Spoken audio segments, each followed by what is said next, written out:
Amen. Wena khona ilungisele mic leyo. Hallelujah. Bengathi nje kancane. Hallelujah. Hallelujah. Amen. Hallelujah. Amen. Ke bazalwane Brethren, mandithathe ithuba ke ndibulise the set man of the house. let me take this moment and greet the man in the house, Utata Umlambo. Mr. Mlambo, Umhlobo wami madoda. Hallelujah. my dearest friend. Ke bazalwane uThixo uyakwazi badwanisa abantu. God is able to unite people.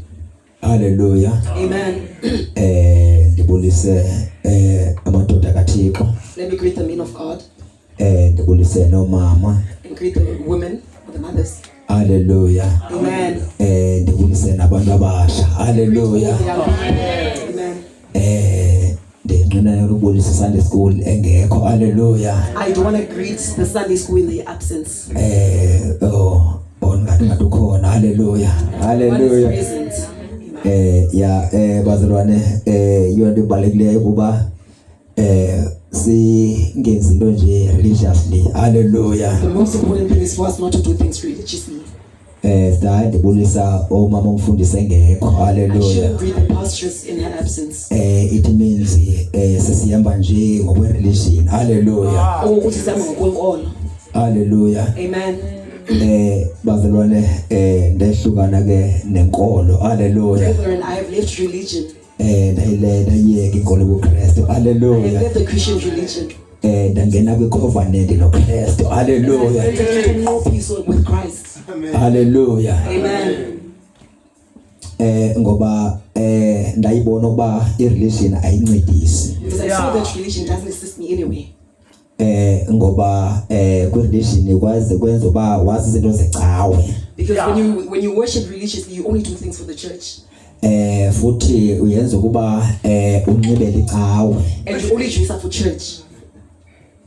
Uyenza ukuba woyike isiwoko. And you only fear hell.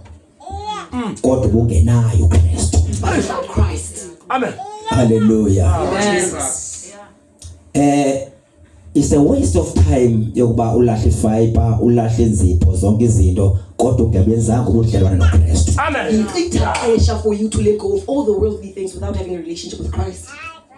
Ngoba uzoyezogwini ngokungenazo. Because you're going to go to hell without those things.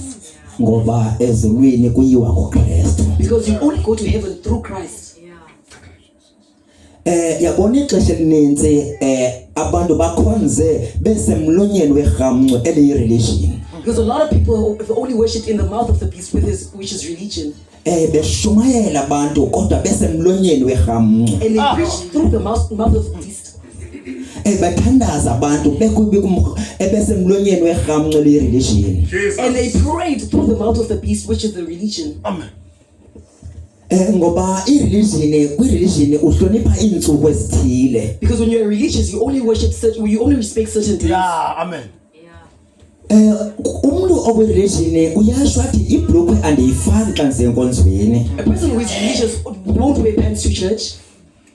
Kodwa xa isiya emsebenzini ayifake. But at work they would wear the pants. Xa isedolophini ayifake. In town they would wear the pants. Yonke into ayenzayo uyenzela icawe. They only act out for church.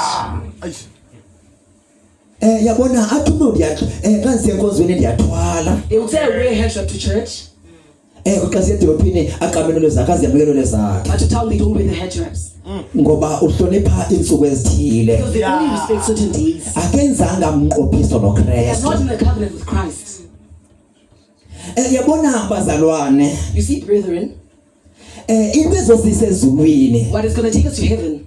is a covenant with Christ. Open so with Christ, not Christ. Masingazilahli izinto kuba sisoyikisiwoko, masilahle izinto kuba zingafuna uKristu. Let us not let go of worldly things because of fearing hell. Let us let go of them only because we want to go to heaven. Ngoba xa ulahle izinto kuba usoyikisiwoko uzofika idevilship elithi lisuka ezokhweni lithi into ethini ilungile nawe uyiqhube uyenza. Because if you only let go of them because you fear hell, then there might be a person who will deceive you from hell. Izinto obuzilahlile kulonyaka kupheleyo usengabuyela kuzo. Things that you let go of last year, you might go back to this year. Ngoba uzofika athi umuntu la nto le ayinangxaki abantu bangena ezulwini noma banayo. Because you might get deceived that thing is acceptable now and people can go to heaven with it. Kodwa into ebalulekile ukwenza umnqophiso noKristu. What is important to have is to have a covenant with Christ. Kwenze umnqophiso noKristu. When you're in a covenant with Christ, izinto ezifunwa the nguKristu things that Christ wants, nawe you uzozifuna. too want. Ongazifuniyo What he doesn't want, nawe you uzozifuna. too will dislike. Hallelujah. Amen. Awuzode ujonge ilist yezinto do's and don'ts. You won't have a list of do's and don'ts. Ngoba uKristu lapha kuwe You uzozikhupha will izinto. let go of these things. Ngeke ukwazi ukuthi unoKristu You can't have Christ uphile njengehlabathi. and live like the world. Ngoba ihlabathi Because the world alimfuni doesn't uKristu. want Christ. Nawe uzolifuna You ihlabathi too won't want kunye nento zakho. along with its things. Hallelujah. Amen. Kodwa basikholwa religiously. But if you worship religiously, Namhlanje sothi ilungile lena. today we're going to say this is good. Ngomso sithi ayilunganga. Today we'll say it's not good. Hallelujah. Amen. Abantu abakwi-religion ufumanisa uba bafike bediscussa hayi isabathi ilungile isabathi ayilunganga. People who are in religion will discuss that Sabbath is good and it is not good. Because they are worshiping days. So bane-religious Bane-religious days. days. Kodwa xa wenze i-covenant Kodwa xa unomnqophiso noKristu, with Christ, umnqophiso with a covenant owenzileyo that you're in, uba nguwangonaphakade. it's everlasting. Jesus. Awukwazi ukwenza i-covenant You can't have umnqophiso Hey, Nkosi. weentsuku ezithile. of certain days. Ukuba siswami unxibe kanje kuba usize If enkonzweni, you're only dressed up like this because you're coming to church, yazi uba you are religious. zazi ukuthi wenkolo. Awukho kumnqophiso noKristu. You are not in a covenant with Christ. Ngoba indlela onxiba ngako yenkonzweni Because the way you're dressed when you're going to church, mabe ile ndlela onxiba ngako it should edolophini. be how you're dressed when you're going to town. Because wenze i-covenant Because you're in a covenant. with Christ. No Kristo. Hallelujah. Amen. Abantu abayi ezulwini People don't go to heaven ngoba abantu balahle izinto bamshiya uKristu. because people have let go of things and left Christ also. Oh, Jesus. Abantu abamazi uKristu bazi ukuthi funeke banxibe kakuhle. People don't know Christ, they only know that they have to dress a certain way. Hallelujah. Amen. Nama-Muslim anxiba kakuhle inxibe izimpahla ezinde Even Muslims are well dressed and they wear long clothes, kodwa abazuya ezulwini but they are not going to go to heaven ngoba banaKristu. because they don't have Christ. Amen. Uyabona bazalwane, You see, brethren, masiphumeni kwi-religion let us leave religion. singene kwi-covenant noKristu. Let us enter into a covenant with Christ. Masiphumeni kwi-religion Let us let go of religion. singene kwi-covenant noKristu. Sibe nomnqophiso noKristu. Ngoba i-salvation izoba personal Because salvation will be personal xa sine-covenant noKristu. when we have a covenant with Christ. Asikwazi uba sithi lapha kulo mhlaba We can't pass through this world. besikhonza nje religious njengegroup When we fellowship as a group, sibe sikade sikhonza i-salvation yethu siyihamba njengegroup. insindiso yethu siyenza collectively. Kodwa xa sele sifika ezulwini umuntu abuze one by one. But when we go to heaven, it's going to be an individual question. Ngoba indlela esikholwa ngayo kulo Because mhlaba how we are fellowshipping in this earth, mawube yilena ufuna ba sokhula ngayo it ezulwini. represents how we should be in heaven. Hallelujah. Ngeke lapha sikholwe religiously. We can't fellowship religiously here. Kodwa xa sifika pha umuntu abuzwe ngezenzo zakhe. But when we get there, we get questioned about our actions. Kufuneka la emhlabeni Here on earth, sishumayela uba i-salvation personal. we should preach that salvation is personal. Njengoba vele uzobuzwa ngezinto ozenzileyo As you're going to get questioned about the things that you did, ozenze kulo mhlaba. that you did on this earth. Hallelujah. Amen. Uyabona bazalwane, You see, brethren, yonke ivangeli ingoKristu the bazalwane. gospel is about Christ, brethren. Ayikubi ngoba unxibe kanjani. It is not about how you are dressed. Uma ubambe uKristu, If you hold on to Christ, uzonxiba ngalendlela uKristu afuna you are dressed ngayo. how He wants you to dress, Hallelujah. Not ngendlela ofuna ngayo not the wena. way you want to dress. Hallelujah. Amen. Uma nje abantu bahle kanjena, As beautiful as you are, ninxibele icawe. dress for church. Yazi uba niyayiphosa. Know that you will miss it, Ngoba icawe isinto ezulwini. because church won't take you to heaven. Into esinto What will ezulwini. take you to heaven? uKristu. Christ. Amen. Hallelujah. Amen. Basiphumeni ke ngokwi-religion. Let us give religion. Senze umnqophiso Let noKristu. us be in a covenant with Christ. Ngoba ebona abazalwane uma usamkela inkosi Because uYesu, when you accept the Lord Jesus uthi inkosi and uYesu, say, Lord Jesus, I ngiyakwamkela. accept you. Iba inkosi Be my Lord nomfundisi. and my Savior. Hallelujah. Amen. Therefore xa usenza loo nto wenza umnqophiso noKristu. When you do that, you enter into a covenant with Christ. Ngokwenza kanjalo icacuba i-salvation ibe personal, ibe phakathi kwakho And noKristu. your salvation becomes personal between you and Christ. Hallelujah. Amen. Yenze loo nto uba nendlela ophila ngayo kuzwa yile ndlela uKristu afuna ngayo. And even how you live is going to be how Christ wants you to live. Abantu endaweni ohlala kuwo bangaphila ngendlela abathanda ngayo kodwa wena uphila ngale ndlela uKristu afuna ngayo. People might live how they want, but you will live how Christ wants you to live. Ngoba uKristu uba wena wenze umnqophiso naye. Because you are in a covenant with Christ. Xa wenza umnqophiso When you're noKristu, in a covenant with Christ, ngomvulo uyafana nangecawe. Monday you are the same as Sunday. ngomgqibelo uyafana On nangolwesibini. Saturday you are the same as Tuesday. Awunantsuku ezibalulekileyo You don't have kunezinye days that are ngoba wenze icovenant yangonaphakade. have an everlasting covenant. Awuzukhonza nje kuba kuthiwa uyakhonzwa. Don't worship just Awuzumkhumbula uKristu kuba kungecawe. to remember Christ because Awumkhumbula uKristu ngomgqibelo. to remember Him on uKristu uzophila kuwe. gonna live inside of Nawe uphile kuye. inside of Him. Ngoba izwi lithi The word says, lona manyene noKristu "Who is united uba moyanye naye. Ngamanye amazwi uthi ngophila kulo mhlaba ubuphila ezulwini. Iingcinga zakho kube zezasezulwini. Ingacingi njengehlabathi. Yingakho uPawulos esithi amehlo enu bangajonga ezulwini lapho khona ahleli khona uKristu nonimanywe naye. Jesus. Amen. Jesus.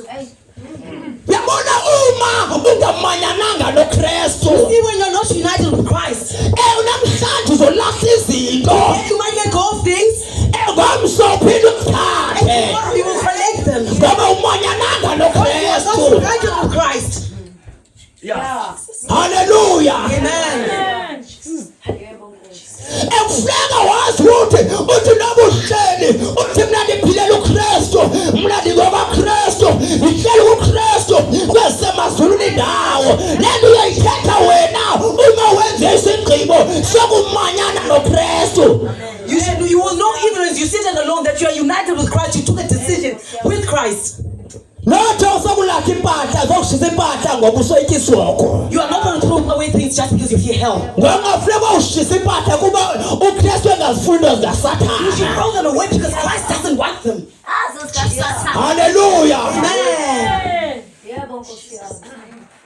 Hey, uyabona kukhona unyaka 2024 abantu bashise kakhulu into zabo ebekade beshisile ngokuba buye naso bayatestifya sebezifakile ebekade belahlile ngoba bezilahle ngoba beseyityisoko mayinaso uKristu. People let go of things in the year 2014, but they've gone back to them now because they only fear hell and not Christ. Bazalwane, it's a waste of time ukulahla ifiber kodwa ungena Kristu. It's a pleasure to let go of extensions if you don't have Christ. Jesus.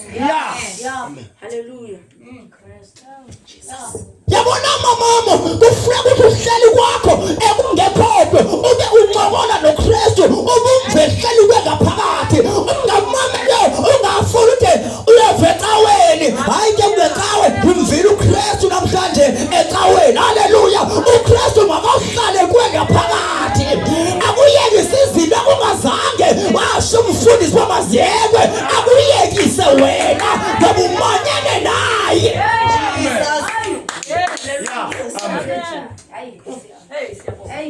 Basiphume kwi-religion. Let us leave religion. Hallelujah. Amen. Oh my Jesus. Ngoba abantu bayakhonza abantu kodwa abamazi lo bamkhonzayo. Abafana kumfa.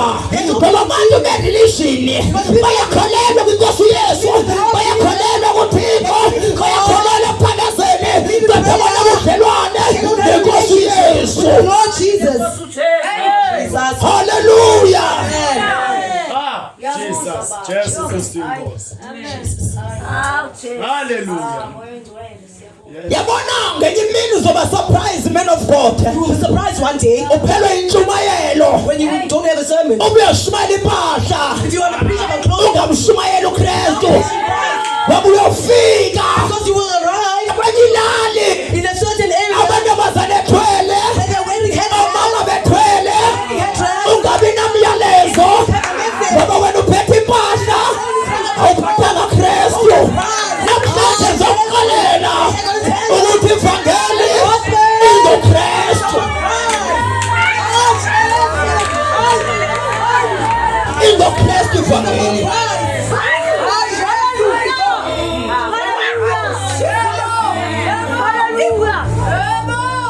Abiyabona amabandla akhwele. Amabandla akhwele ngabantu. Abahleka esikhundleni.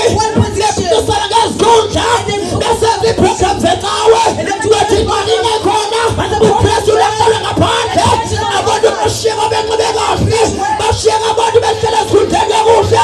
Bashiyeka abantu bengena-fiber. Kodwa noKristu engekho.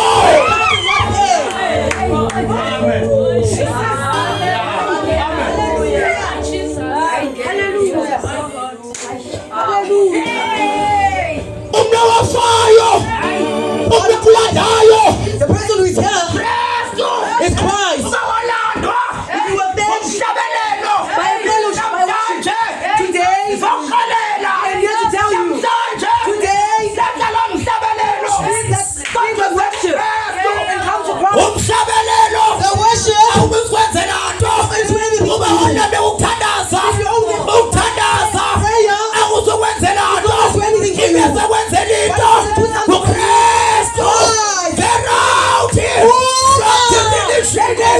Irelishini. Ayakwenzela nto. Uyabuye kuKristu. to Christ. Amen. Eyona nto ndiyizela yapha. Ndizokuxelela Here to tell you ukuba nibahle.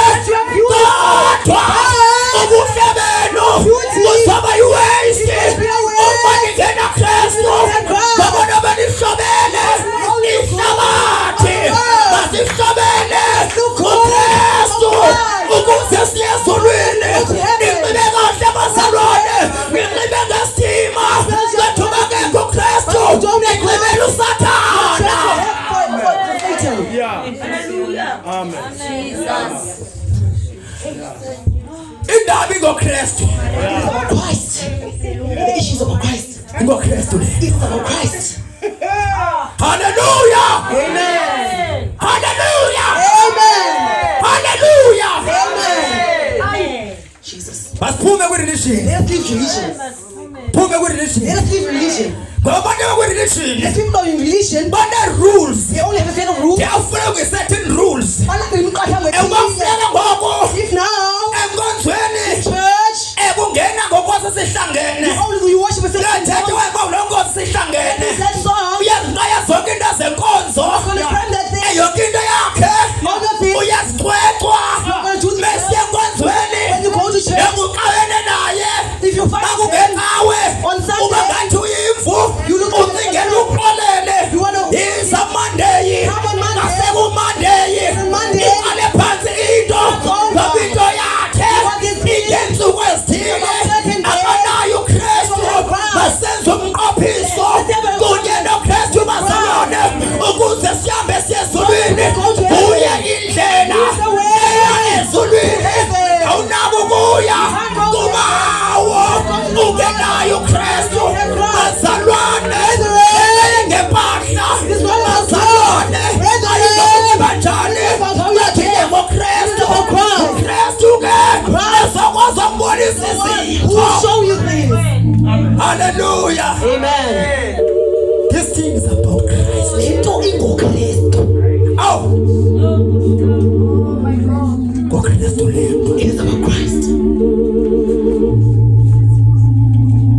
Yabona ngenye imini uthi uye wandithatha wandisa kwindawo apho ndafika khona ndabona uMoses ndabona uElijah bebambisana ngento engathi zisonga nathi lizwi lona longathi songa is representing Christ wathi umthetho nabaprofethi bazalisekiswa kuKristu ngamanye amazwi ithi yakholwa ingoKristu.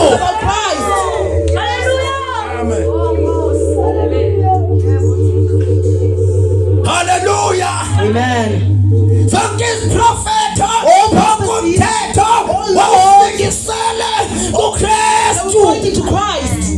Amen. Hallelujah. Amen. Ayilokudala ukhonza, ayilokudala uhlabelela, ayilokudala ubeka amadimoni kungaba nabathe imisebenzi yamandla esibabalo sakho siqhutywa ngumoya kaKristu na. Is your gift driven by the Spirit of Christ? Ngoba ungasibeka izandla baphakama abantu ukuthandaza basinda abantu ukwenzeka izinto akuchazi ukuthi senziwe kuKristu ngoba noSathana uyakwazi uzenza izinto. To do things. Amen.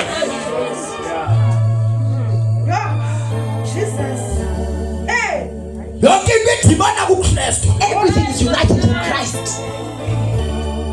Hallelujah. Amen. Ifuna abazalwane I want us, brethren, yabona mona especially ukuthi thina bavangele holiness especially as the adventures of holiness, masingabambi impahla kuphela we want to close alone. impahla susenzelana Close won't do anything for us. masekuKristu. Let us go to Christ. Hallelujah. Amen. Umama uthethile pha ethethe testimony tesijoni bebenazi benqoba izembatho sinkulu bene-religious garment kodwa mayinaso uKristu. Without Christ. Amen.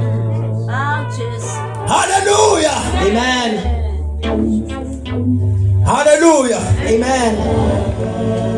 Masiyakholwa religiously. Let us all worship religiously. Abantu bangenile emlonyeni ewe-Roman Catholic system People are in the mouth of the Roman Catholic system behlabelela bekhonza. and they worship and fellowship. Yabona ndifuna bazalwane uyazi uba ngoku i-salvation i-personal. I want us to know that salvation is between the man and Christ. It is personal. Salvation is very, very personal. Salvation is womuntu noKristu. Uba personal wayo uyayibona kahle mhlawumbe mhlobo owehlwa nenyama. You will see how personal it is when your soul departs from your flesh. Umlambo uzobe ngekho. The lamb is not going to be there.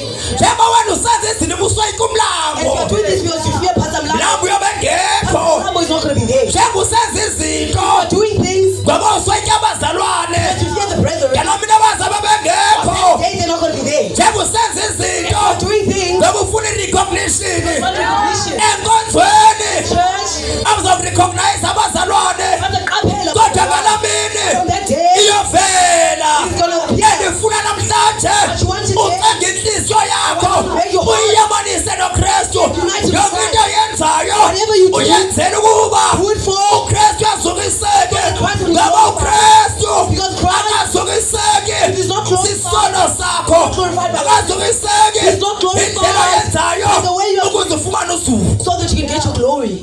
Amen. Jesus.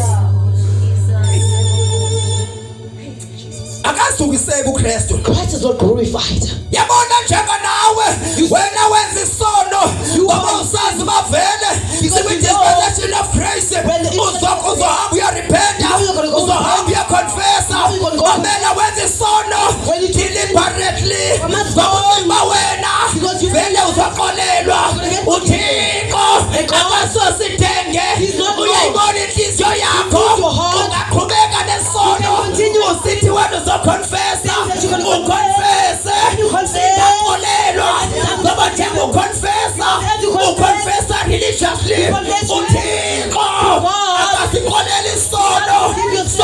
abangasoliyo, abantu abenza izono, kuba becingela ukuba bazoconfessa, babela ndiuqalele yonke into yenzayo yenze unyanisekile, yokuyahlabelela hlabelela unyanisekile, ngabuthixo jonga ujonga inhliziyo yakho. Amen.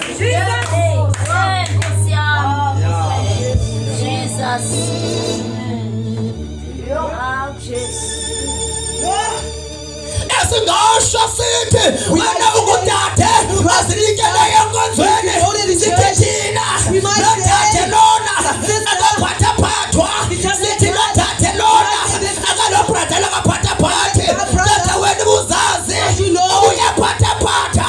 Ngalamini iyavela loo nto, ndizawuxelela namhlanje kolungisa inhliziyo yakho, ukholwe ngenene nangenyaniso. Worship in truth and in spirit.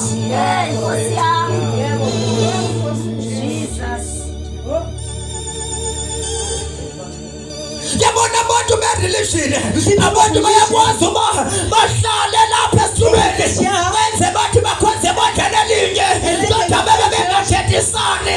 Bahlale abantu bekhonze bodlela linye, kodwa bebe behlebana, zabavela ukukhonza kwabo ku-religiously, kodwa xa sebenomnqophiso noKristu ngeke ikwazi ukwenzeka loo nto, ngoba boyika uKristu aboyiki bantu. Yeah. Yes, amen.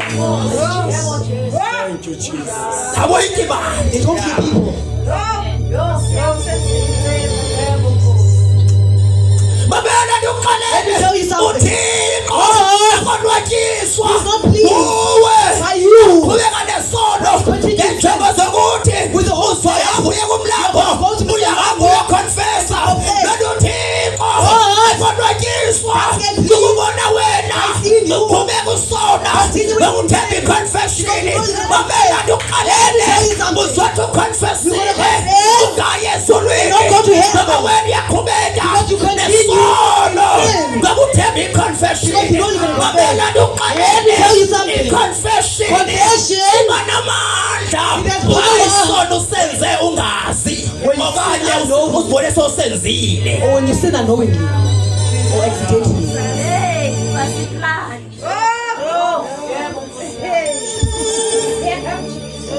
Yabona ndiuqalele kunabantu abahambayo bathi bayokhonfesa, bakhonfesa uba ulele nenkwenkwe, kodwa nenkwenkwe bejona nayo. Babela ndiuqalele neconfession ayinamandla, abavele akathi ujola bekuvele uzolala nenkwenkwe, bebawujola usebhedini ukastuphi uyakhonfesa ubabukade ulele nkwenkwe obujola nayo. You are dating. Inye khani bawuyenze There's only one thing. khahlisa umjolo lo. Cancel the fornication. Amen. Jesus. Sinabantu abakakonfesiyo abaripotayo. I'm here to report. Uba mnandenza lena nalena, I'm here to report. Mfundisi uba wena undazi uba ndikula mzalwane ohlulwa yile nto.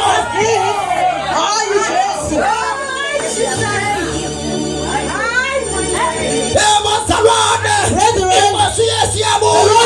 Let us call us imkhonzo uThixo ngenene nangenyaniso, wasijonga inhliziyo zethu, inhliziyo zethu sibe kule nto sikuyo. Ungabi ngapha ehlabathini, kodwa ngomzimba ungapha. Ungahambi noSathana, kodwa ngomzimba ungapha. Ngenhliziyo yakho ihamba noSathana, kodwa umzimba wakho ungapha. Babela ndiuqalele noThixo simkhonzayo, uThixo eba ingcingano Who judges your thoughts?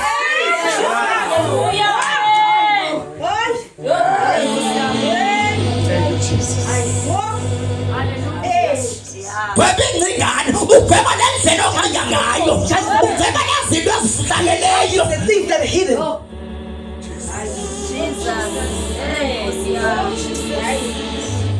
Ento zihlangeleyo, man of God. The things that are hidden, man of God. Ngafika uthi awuphathaphathwa uyinsizwa uzipha uphezulu.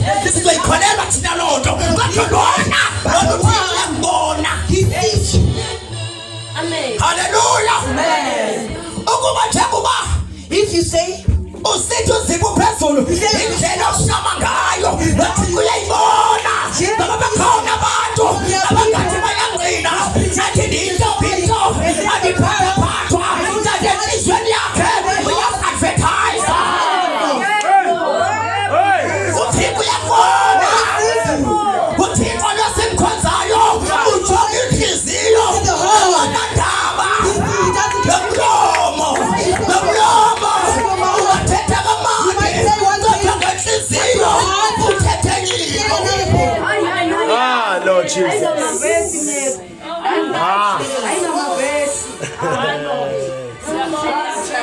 Amen. Thixo God simkhonza ngenhliziyo. Your heart weliphica inhliziyo yakho wekizisa. Awufika kwi-judgment. When you get to judgment, uzothathwa ngenhliziyo yakho.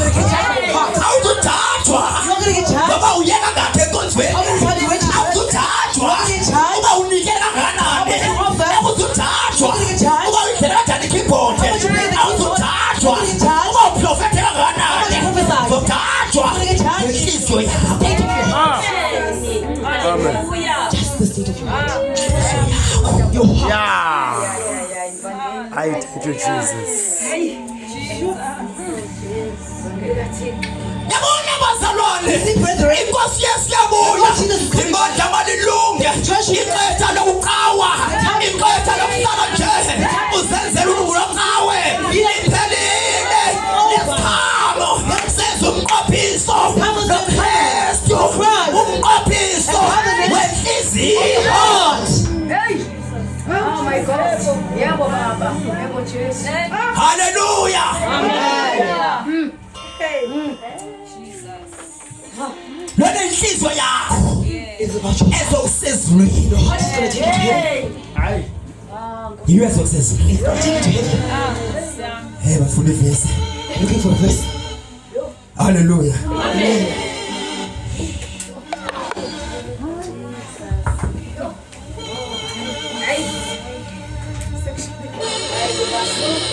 Thank you, Jesus.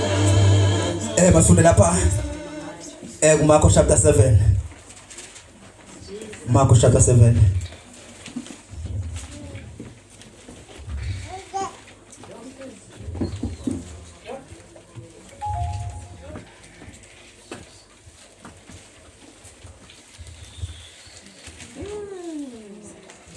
Marko chapter 7, let's type up verse 1, siphele pa verse 7.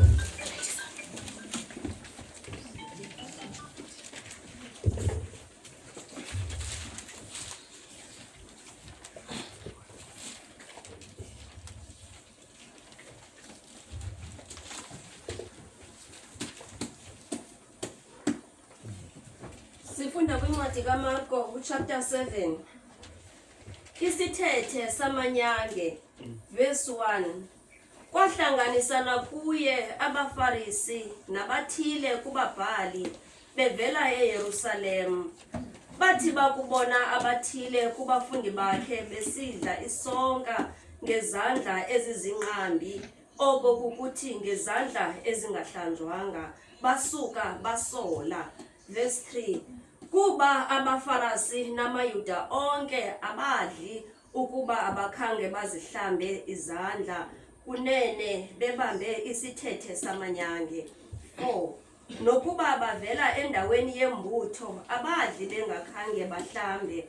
Zikho nezinye izinto ezininzi abazamkele ukuba bazibambe, ezinjengeentlambo zendebe nebhekile nezitya zobhedu nezingqengqelo. Verse 5.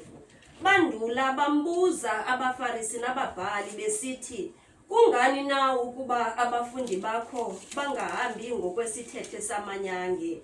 Lento badla isonka ngezandla ezingahlanjwanga. Waphendula ke wathi kubo, watyapha uIsaya ukuprofetha ngani bahananisi, njengokuba kubhaliwe kwathiwa, aba bantu bandibeka ngomlomo kanti yona inhliziyo yabo ikude le kum. Bafumana ke bendihlonela befundisa imfundiso eziyimithetho yabantu. Khobaleka uye lapha nje kuLuka 9 ufunde pha uverse lapha kuverse Yeah, verse 59. Verse 59.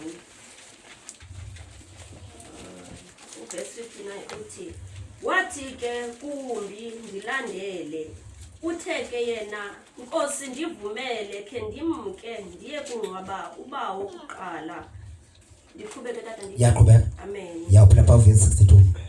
wathi ke uYesu kuye bayeke abafileyo bangcwabe abafileyo babo ke wena hamba uye kushumayela ubukumkani bukaThixo 61 wathi ke nomnye ndiyakukulandela Nkosi kodwa ndivumele kuqala khe ndiye kubulisa abo basendlwini yam u62 uthe ke uYesu kuye akukho namnye usibekileyo isandla sakhe empuluweni abe emana ekhangela kokusemva okubulungeleyo ubukumkani bukaThixo amen yakho yapha ku 57 ke verse 57 no 58 yeah. Verse 57 wathi ke bakubona ukuba bayahamba ngendlela wathi othile kuye ndiyakukulandela apho uthe waya khona Nkosi waza uYesu wathi kuye impungutye zinemingxuma neentaka zezulu zinendawo zokuhlala ke yena unyana womntu akanayo nendawo angalalisa kuyo inhloko yakhe amen Amen.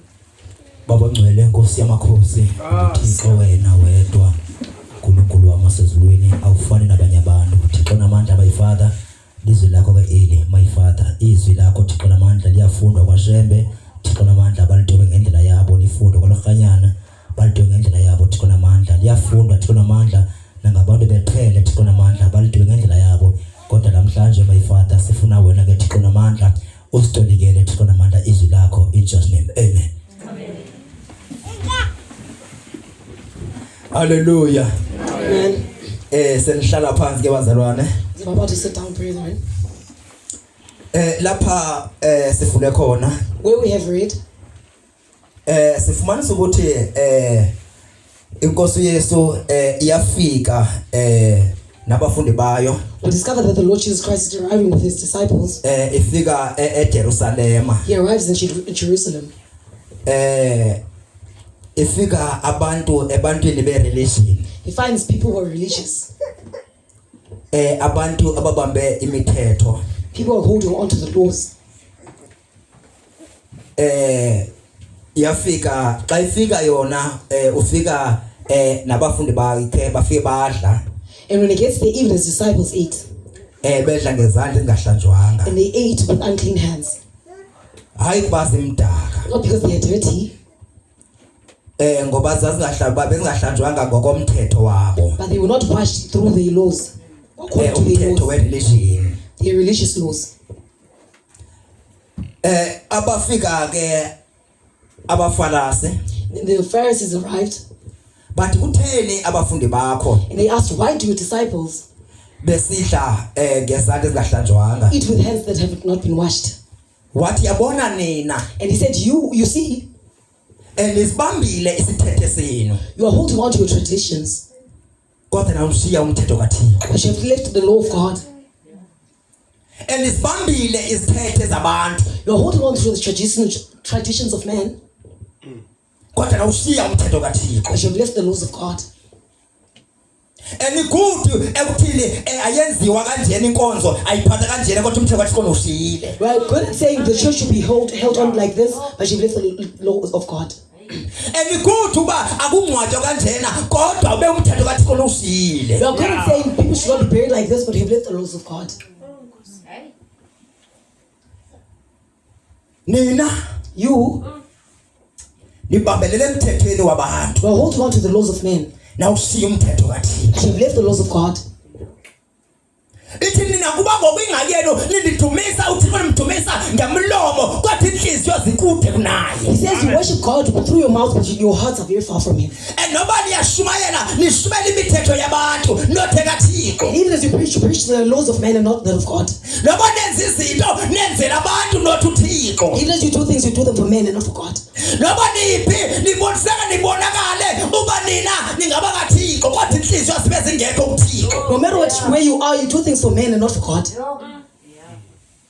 Hallelujah. Amen. Esenihlala phansi. I'm about to sit down. Eyabona lapha kuLuka. You see here in the book of Luke. Sifuniswa nanku umuntu uyazivolunteer uthi Nkosi ndifuna ngumlandeli wakho. We discover that there's a man who's volunteering saying, God, I want to be your follower. Jesus, I want to be your follower. Lento ayithethayo uyithetha ngomlomo. He's saying it with his mouth. Ngoba ke uThixo nguThixo wenhliziyo. God is the God of the heart. Wathi uThixo. God said, Yabona wena. see, ngomlomo uthi ufuna ukulandela. you're saying you want to follow. Kodwa ngenxa yenhliziyo yakho ayikho kuwe. God is not in you. Ayikho kulento uyithethayo. He's not in your heart. Wathi impunguthe zinayo imingxuma Hiding place. enentaka Hidden birds. zinazo indlwane. Houses. Kodwa uYesu unyana kaThixo Jesus the Son of God. akonayo nendawo lena Place. enhlizweni yakho. Heart. Mamela Let me ndiukalele tell you something. lo muntu wayesithi This person was ufuna saying, ukulandela he wants to follow God. Inkosi uYesu Follow the Lord iye Jesus. lapha yakhona. And go where Kodwa he's Inkosi going. uYesu And the Lord Jesus, yathi wena he said you, lapha kuwe in your heart, uKristu akekho. Christ not there. Hey, njani How? isithi ngifuna ukulandela I'm saying we follow Inkosi you. uYesu Because the Lord Jesus akajongi doesn't look at nokujonga kwabantu. the man. Inkosi uYesu The Lord Jesus yayikhona was ekuqaleni there in the beginning. yaba kusenza iplani yakho. And they were making the plan. Inkosi uYesu The Lord Jesus iyabakhona ekugqibeleni in the end. asale kugwetha abantu. They're judging people. Uyazi yonke into. He knows everything. Mamela ndiukalele. Let me tell you something. Lo mfana wesithi This man was wenza saying amaqhinga he was being wokuthi deceived. uyamlandela. I think he's Kanti following inhliziyo yakhe God. yayingekho kule Was not in nto Christ. ayithethayo. He said- Wathi impunguthe He said, zinayo imingxuma have hope. intaka Birds. zinazo indlwana. houses. Kodwa unyana kaThixo But the Son of Man akanayo doesn't have a place. nendawana yokulala ufaka inhloko He can hide. lapha enhliziyweni yakho. Yeah. Inhloko yona. Yeah. Jesus. Ungumama webhaji, ungumama webharete, ungumama wesiketi, uyaziwa. You are Kodwa known ingxaki yakho as a problem is- uKristu akanayo nendawo enyana yokubeka inhloko lapha kuwe. There's a hiding place in you. Hey. Hey. Wewethu mama oshumayeli holiness lapho eBhayi. Wewethu tata oshumayeli holiness lapho eBhayi. Kodwa enhliziyweni yakho uKristu akanayo nendawo yokufika inhloko. Yavuma uyazenza imvuselelo. Yavuma uyazenza ama-open air. Ngoba uKristu ukhona la enhliziyweni yakho. Ngoba ziyenzeka i-openness, yenzeka imvuselelo, yenzeka i-online prayer. Kodwa uKristu engekho.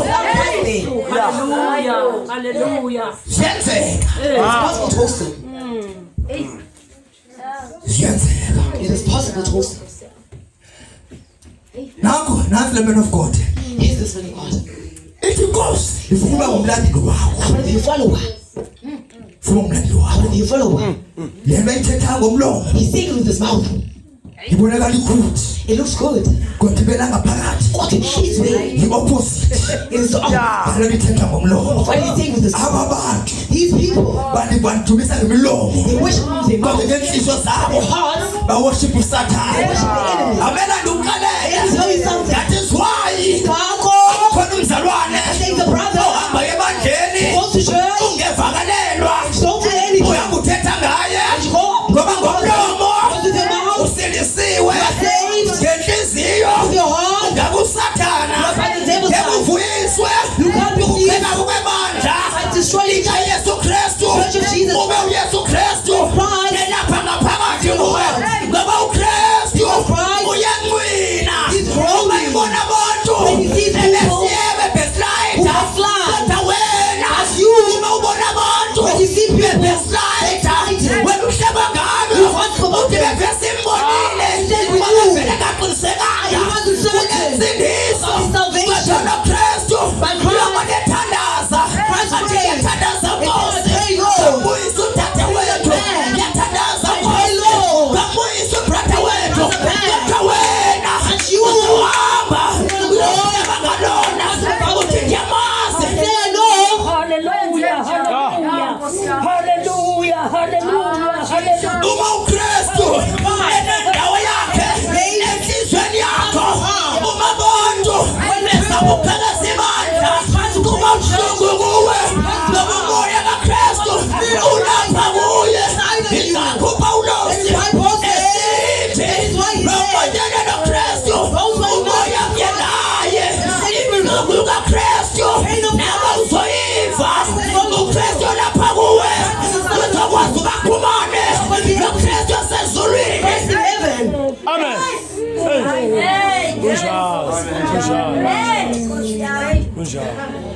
Thank you, Jesus.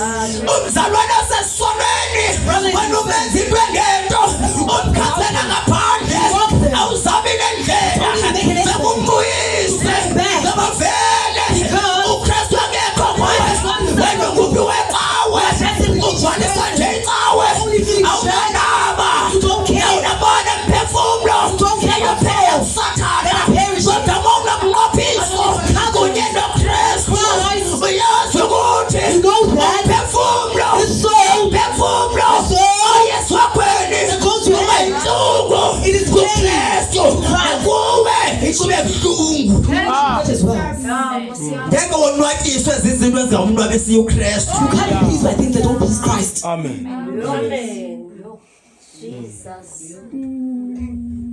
Ngoba Kristu ayikho enhlizweni yakho. Christ is not in your heart. Ukuthi uhlabelele. You're good at worshiping. Ukuthi ubona abantu abangcwele ngakho ngcwele. Yeah. See people who are holy and not holy. Bazalwane, Brethren, basifuna inhliziyo zethu. open our hearts. Angene ngaphakathi uKristu. Basakwazi usilawula. Wenzela ukuba sibe nekhwele. Analo. Siphelete. Uma sibona umzalwane wethu engasekho enkonzweni simfonele. Amen. Yeah. Hallelujah. Amen. Yeah. Yes, men of God. You know Dr. Kathixo. Kunamadoda They are men. akhokhela amabondla amakhulu kodwa engekho uKristu lapha kubo ngoba ingxaki yawo awesenza ibhizinesi nabona i-opportunity yokwenza imali bamela ndoqalele yemini ye-judgment kuzocaca nabantu bebekade bekhoza ngenene yangenyaniso namhlanje sikashumayela sishwe sivana sishumayele unganishumayelwenye kodwa ngemini ye-judgment kuzocaca ubakubona ngenene ebeshumayela eshumayela imlando kaThixo. Amen. Yeah. Ndingaya komisa imvuselelo ngoba ndifuna ukutrenda. Ndingaya komisa ama-openese ngoba ndifuna ukutrenda. Ndakizwayi ngilivarensi ndivuye ikhamera ukuze ndibonwe lilizwe uba namo ndakwazi ukuzanda abantu bawe ikhona imini ezayo wena konke emhlabeni bazokubona unamandla abona emhlabeni bazokubona uba wena uyakwazi ubeka izandla abantu baphule uyakwazi uba uhambe yokwenza i-open air uhambe ube live ko-Facebook kodwa kwalento uyenzela uba wena ufuna ukutrenda bamele kwakuvela. I love it. Thank you, Jesus. Kwavela kwavela It is going to appear. nawe nami ngiyakwazi uba siyashumayela senza ama-open airs senza zonke izinto ngoba ufuna nawe ukubonwa. Because you want to be seen. Haleluya. Hey, ikhona imini eyafuthi njengeziko bona masukumaneyo nakwakhanyayo nabenza izinto uma ngafuna uzuko lapha kulo mhlaba uma ifinya nomini izakwazi ubehlula ibehlule phakathi lebhokwe esikusheni kucane noma uyilo locaci loyiyo Here's what you are. njebuluke kanje namhlanje As you look at today, njebunje as you are like this, locaci loyiyo you're going to appear. zocaca It is going to appear. zocaca It will be evident. mama ngidadi yocaca loyiyo into ayiyo emsebenzini yocaca What your hand work will be evident. ngenza izinto ezinkulu siqhwabela izandla Might be This is the woman of God. and saying, "Umfazi kaThixo, umfazi kaThixo." kodwa uyafahla But you know you're not. but unenhlahla But you are lucky usaphila because you are life. We have an opportunity. Likhona ithuba Uba ushintshe. for you to change Ukhonze uThixo. and worship God. Yena ngenyaniso. It's truth and in spirit. Yena lapha enhlizweni yakho. It's in your heart. Yena ekubambileyo. But it's holding you back. Thandaze ngayo. Pray about it. Sifika nisuka lapha. After they leave here, Ugala abantu baye kumfundisi. when people have been going Bathi to pastor, umfundisi. say, Pastor, Ngicela ungithandazise. Pray with me. Inhliziyo my yakho. heart, Imbi. Inhliziyo yakho. heart, Ayimfundi lo sister. want the presence. Inhliziyo my yakho. heart, Ayifuni ekonzweni. that's what in church. Yeah. That's what in church. Abantu abazohlambuluka behlambula ngenxa yenhliziyo. Inkosi yabo abantu bahlambula ngezinto abazenzileyo. Kodwa inhliziyo yabo ibisekwezi zinto. These things. Sothandaza. You're about to Sothandaza. you're about to pray. Wayibona uJeremiya wathi inhliziyo ingumkhohlisi. Indlela ngena umkhohlisi ngayo ayikwazi ukulapheka. Mamela ngena ukhalele usamkela inkosi uYesu iyelapheka. Uma uzinikela kuKristu iyelapheka. Uthi awuziva ukuba kukhona into engakulaphatha ulambe uthandaze kuThixo emveni kokuya kuhlambuluka uthetha kuye kumfundisi. And you pray to a pastor. Yabona abantu abasha, You see young people. abantu abasha Young people. ake ngiyehle nje ngiphole. Hallelujah. Abantu abasha, Young people. abantu abasha. Young people. Inyama The flesh iyalahlekisa. is very deceitful. Ngake uyimamele. Don't listen to the flesh. Ungayimameli. Don't listen to the flesh. Yeah. Yazi ba inyama You know the flesh iyakwazi ukwenzisa izinto awuthe sozuzenze. is able to make you do things that you never said. You said you never told. Yabona inyama You see the flesh iyakwazi uba ikwenza uphume ngefestile kowenu. it is able to make you escape through the windows at home. Inyama le That is the flesh. ungayimameli. Don't listen to the flesh. Yofaka engxakini ezinkulu. It will get you to big trouble. Umntwana nomntana ngoku If you have a child now, if you have a child now, bengakubalisela if they tell you bengafuna nomntana. they didn't want to have a child, Kodwa inyama but the flesh yamenza waba nomntana. it made them have a child. Yeah. Wena ufuna ukujola wena You don't want to be in fornication, kodwa inyama but the flesh iyafuna ungayimameli. wants to. Don't listen to the flesh. Uma ivuka inyama When the flesh arises, hlabelela umhlabelo uthandayo. worship your favorite worship song Ungeke uthandaze. or pray Ungeke udlale string or kanje. play strings like this. Nantoni na enokwenza uba umoya wakho wenyuke. Whatever Yeah. can get your spirit elevated. Wathi yenyuke inyawo umoya The spirit yehlike gets inyama. elevated, the flesh goes down. Yabona abazalwane kaloku siphila elizweni elapho ekulawula khona i-marine spirit. We live in a world where the marine spirit is ruling. Umjolo siyawu-inhaler lapho kwi-atmosphere. Inhale fornication in the atmosphere. Therefore wena ufumene izixhobo zakho uzazi uba xa ivuka inyama uphakamisa umoya. Therefore, you need to have weapons so that when the flesh arises, then you elevate the spirit. Ngoba yabona abazalwane yazi uba inyama Brethren, the flesh iyakwazi uba athi umntu ehleka kuhle nomyeni wakhe kumandi kukhona imali yonke into mane ekhuzwa kodwa inyama imse komnye umuntu ongenanto ongona kwanto. it is able to make a person commit adultery while they Akacingi uba ngoku uchitha umzi wakhe, akacingi ngabantwana inyama iyamsa ngayo. Yeah. don't consider what they are doing to their homes. The flesh leads them to that side. Inyama iyalahlekisa. Flesh is very deceitful. Kunabantu abashithayo abakexezayo There are people committing adultery. bakexezela amadoda abo abawathandayo. They commit adultery for husbands that they love. Uyaziboba yabona ngaphandle kwakhe ndiyonto They know that without them I am nothing. kodwa inyama ihambe imse But the flesh will take them. komnye nje ubrada olapha ekuhlaleni When another brother in the location. Khushwa inyama. The flesh. Akacingi ngomshado wakhe awuthandayo. Akacingi abantwana bakhe abathandayo. Akacingi ngomzi wakhe. Ngoba inyama uma wayivumela yokwenza izinto azosola ngazo. Great.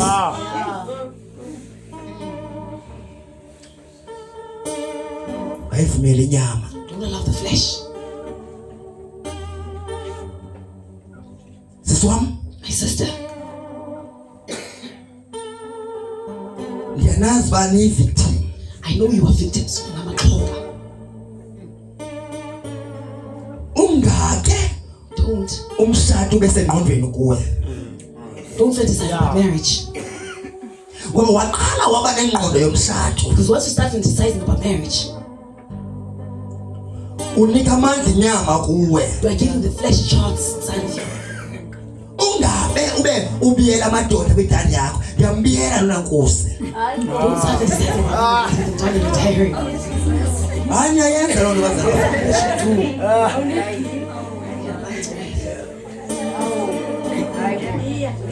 Siyambiyela. Uyahlabelela nje man of God pha. Ibiyelwe.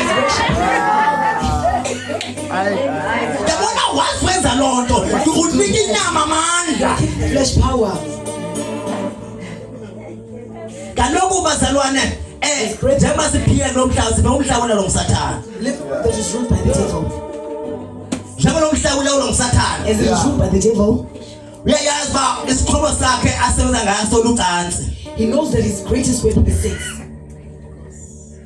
And ke ngoku uyayazi wona ba ufuneka waqala nje umuntu afake umoya ezomenza uba inyama imlawule. Once you have a spirit that will allow the flesh to rule over you, Zo end up uyoluza amandla akho. you will end up losing your power. Uthixo uyandithanda abantu abasha. God loves you, young people. Eyininzi into bengakwazi bengazithetha. There's a lot that I would like to say. Kodwa ndifuna ukuthi But I want to say, ungayivumela inyama yakho ulawule. don't allow the flesh to rule over you. Yabona abantu abebayo emsebenzini See people who steal at work, ukuvumela inyama. they allow the flesh. Yabalawula babona bathatha izinto zabo. The flesh rules over them and they started stealing things. Bathatha izinto yathatha izinto okungafanele bazithatha. They started taking things they were not allowed to take. Bantu abasha Young people, ungayivumela inyama ulawule. don't allow the flesh to rule over you. Kaloku wena usisiboshwa sikaKristu. You are a prisoner of Christ. Awenzi yonke into. You don't do everything. Lo mzimba lona ngowakho. This body is not yours. Wathengwa It was bought ngenani elikhulu. at a high price. Ingakho esithi That is why he says, uPawulos that is why Paul says ngoba seKorinte in the book of Corinthians, chapter 6 chapter 6, verse 18 wakhona verse 18 says, esithi lo mzimba he says, this body, akungowenu it is not yours. ngokaKristu. It is that of Christ. Bawathengwa Because it was bought ngenani elikhulu. at a high price. Therefore Ngako, mzukiseni uThixo glorify God ngemizimba yenu. with your bodies. Amen. Hallelujah. Amen. Mzukiseni uThixo. Glorify God. uThixo uyakwazi uba xa ufika izinga loba ushade uzoshada.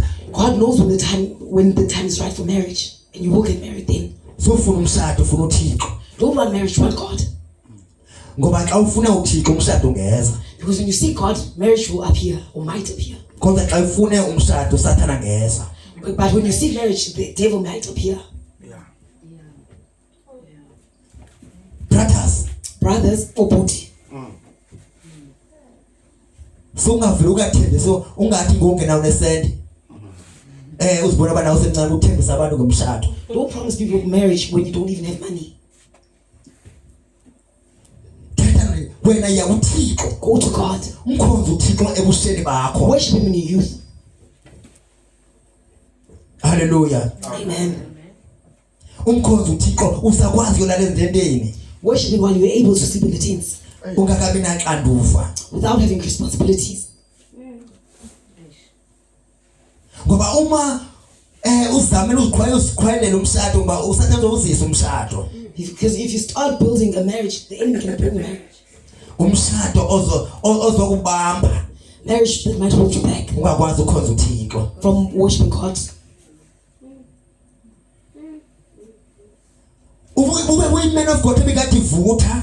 You are a man of God that used to be fervent, Kodwa kuthi xa vele ushadile udrophe. but after getting married, you go lower. Xa sewushadile awubehave ngale ndlela ubehave ngayo ngoku. When you get married, your behavior starts changing. Khonza uThixo ngexesha langoku. Worship God now. Hallelujah. Amen. Ungake athi umzalwane kuba eseve uThixo eseve umuntu waThixo ube uthi yabona ngiyona ngumuntu ngakumfazi wami lona. Ayiphume lento enqondweni yakho. Ayivela nje ikhalibeke igama lenkosi Yesu. Usathana lowo.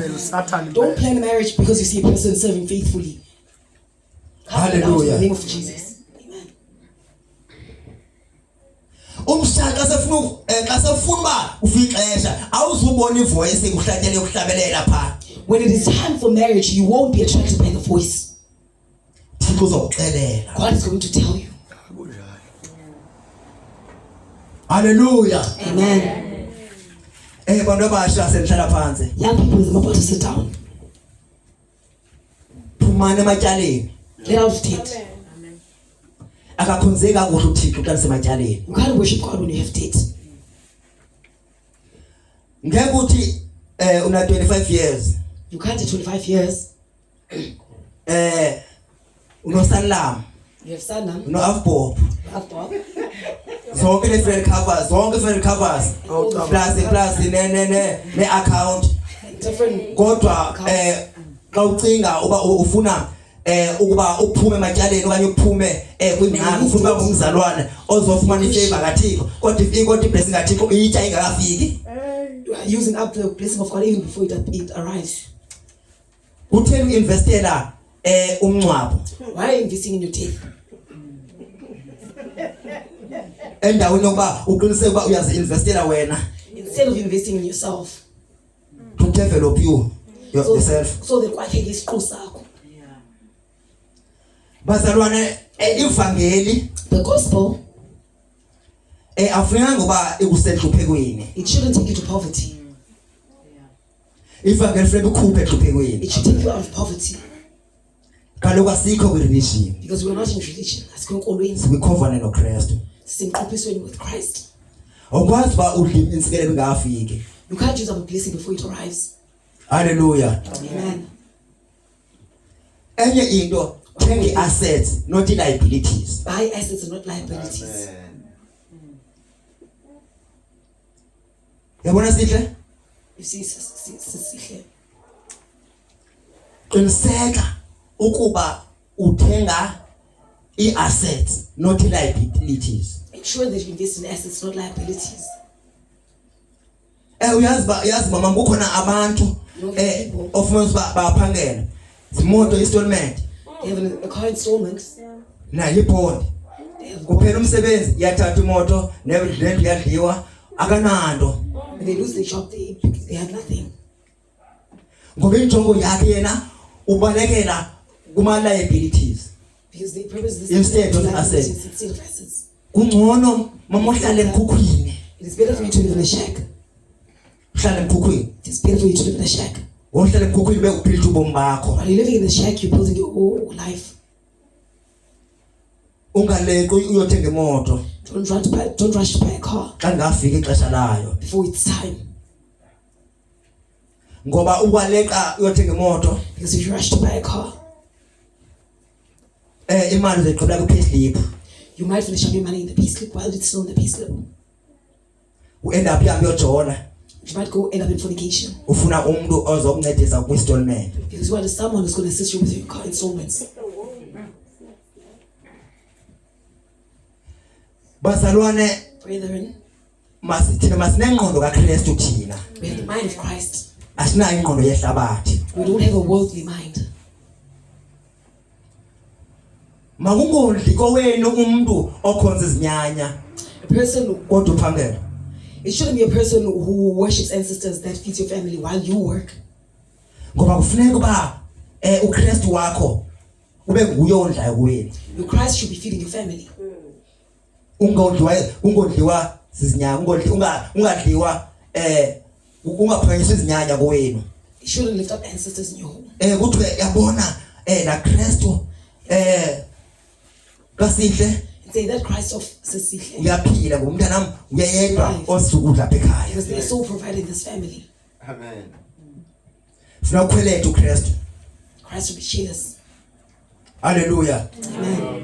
Ngiyazi bani sebasha I know you are so young. nine future. You have your futures ahead of you. Thina sasadlala ngexesha lethu. We played during our time. Ucala imali. When it comes to money, Imali yethu sayenza nje. we spent our money recklessly. Sathi siyedoqoya edrophini ufika pha edrophini ubona ungayiplananga uyiplana ivile uyayithenga. When you go to town, you just buy or spend recklessly. Yabona uzothi uba na 35 By the time you get to 35, uthi xa ujonga imali owayispendayo ngexesha lakho usena 25 and you look at the money that you spend at the age 25, ubone ba wadlala. you would see that you played games. Ngexesha ixesha ithwala savuma While there is still time, isebenzise kakuhle imali. use your money sparingly. Ngoku savumayo. While it is still time. Hallelujah. Amen.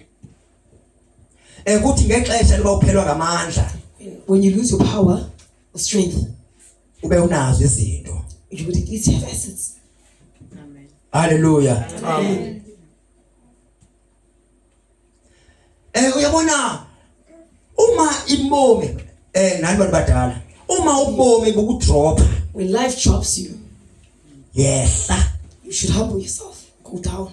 uyobhida kakuhle ezantsi. Start building it. Start humble beginnings. Ungathi kuba bukade uhlala kwindawo eziphambili. Hallelujah. Just because you would live in high places, Uyabona phaba uyabethakala ngama rates. now you can no longer afford the rates. Uyabethakala uthi wena ngeke ukwazi uyohlala kwazakhele And you don't want to downgrade ngoba wena ujonge iprofession yawunayo. because you're looking at the profession that you're Iprofession is not a money, akuyo money. profession. Iphepha nje cha. It is just a status. Lestatus, iphepha lestatus. It's just a paper. Ungathi bakuba manje ngugqirha. You shouldn't say just because I'm a doctor, Ngeke ndiyohlala emkhukhweni. I can't live in a shack. Ububona bapha But while you sit there, awulali kakuhle. you can't sleep well. Kokunceda ngantoni? What will help you Uba ubonakale udrive imoto ezinkulu ngapha for you to appear driving nice cars kanti awulali ngamatyala. while you're not sleeping because of debt? Yokunceda ngantoni lonto leyo? How will that assist you? Yehlika Know yourself. ubomi xa ubomi xa kwehlisa When life humbles you, vuma ube sezantsi. allow yourself to be humble Philde kakuhle ubomi bakho. and build your life nicely. Ngoba ngenye imini Because someday sofika uzixhomile. you will want to hang yourself Ngoba wena ufuna ngo-admit because afuna uvuma uba ubomi kwehlisile. that life is humble to you. Hallelujah. Amen. Uyabona ungenza izinto kuba usenzela abantu. You shouldn't do things for people. Abantu bakuqhwabela izandla People might clap hands for you ube usiyeliweni. while you are going to the hole or cave. Abantu banikela inhloko People might not be heads ube usiya ebomini. while you're going to life. Hallelujah. Amen. Futhi ukuba uyabona uba okanye ungathengisi into okungeyakho okanye iasset ungayithengisi asset. Don't sell your assets. Are Are you listening? Ungabuyithengisi asset ngenxa yesidingo. Don't sell your assets because of a need, present need. Ungabuyithengisi into yakho more especially ngenxa ye-rent. Don't sell your assets because of rent. Hallelujah. Amen. Ngalingi ulenze lophutha Don't make that mistake. ngalingi Don't make that mistake. into esengakuwe mabengakuwe Whatever is yours should remain yours. mayingabikho ephumayo. Nothing should go out. Investor kwi-property. Invest in property. Hallelujah. Amen. Investor kwi-property. Invest in Uma property. ukhona isite ethengisayo If there is a site for sale, ubuya i-afford hamba uyithenga lo if you can site. afford it, go buy it.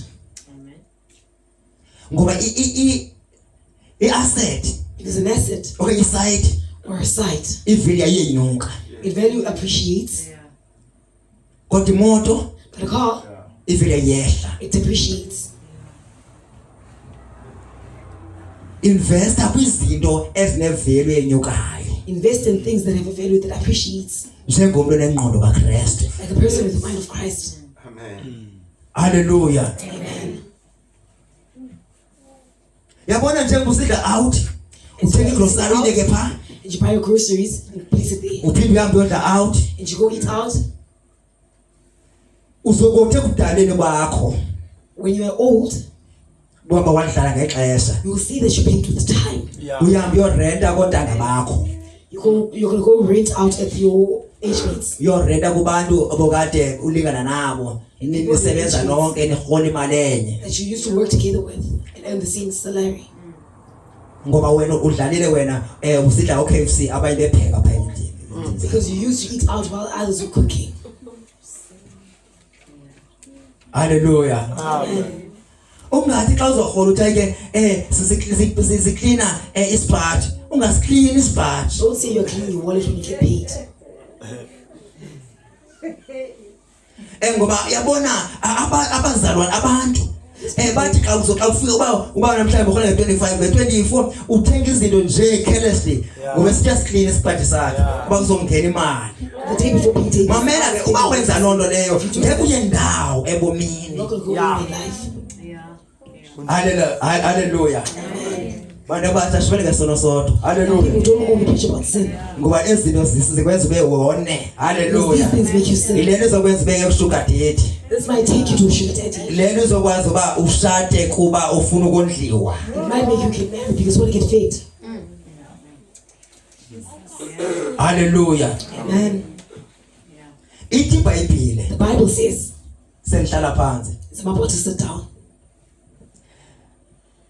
Ngexesha kokudalwa uThixo edala izulu nomhlaba oye edale umhlaba. When God created the heaven and the earth, Uthi imvula zangayenise, zangini imvula. it didn't rain Kuba wayengekho umuntu ezomanage umhlaba. because there was no one to manage the earth. Lapho ingekho khona imanagement. When there is no management, uThixo akayehlisa iblessing. God doesn't put down his blessings. Uyothandaza, You might pray ufuna izinto, and want things, kanti imanagement ukwazi umanage izinto unazo. but I'm not part of season. Xa ungathembela kwiinto ezincinci, When you're not reliable in small things, thina ukuthembela kwizinto ezinkulu. you can't trust you with big things. Uba ukwazi umanage lo 1.5 wakho urholayo, If you can't manage 1,500 that you earn, ngeke ukwazi umanage 10,000. you can't manage 10,000 rands. Hallelujah. Amen. Bantu abasha, Young people, inekusasa. you have a future. Xa uqala uphangela, When you start working, ungazihoyi ezi-insurance noba uyaqualifya, ungayihoyi loo nto leyo. don't mind the insurances even if you qualify. Futhi ungasithathi isigqibo ngefoni uthi xa ufonela umuntu hayi ke nasi insurance kanje kanjena nawe bese uyayithatha ungakulingi uyenze loo nto. Don't make decisions through the phone. Kufuneka ucinge wazi bangoku ndiyayithinga i-insurance entwethile. You should only take out insurance only because you need it. Hallelujah. Abantu abaninzi ke ba-investela umngcwabo. A lot of people invest in funerals. Ba-investele abantwana. They invest for the children. Okanye bafake ma-life cover ba imakwazi kuphume 1 million ngoko abantwana behlupheka ngoku bestructure ngoku balili 1 million ezovela ngoko xa sosolekile. They're going to invest in $1 million. That's only going to appear when they did, while the children are struggling now. Hallelujah. Amen. Manage your finances properly. Phatha kakuhle imali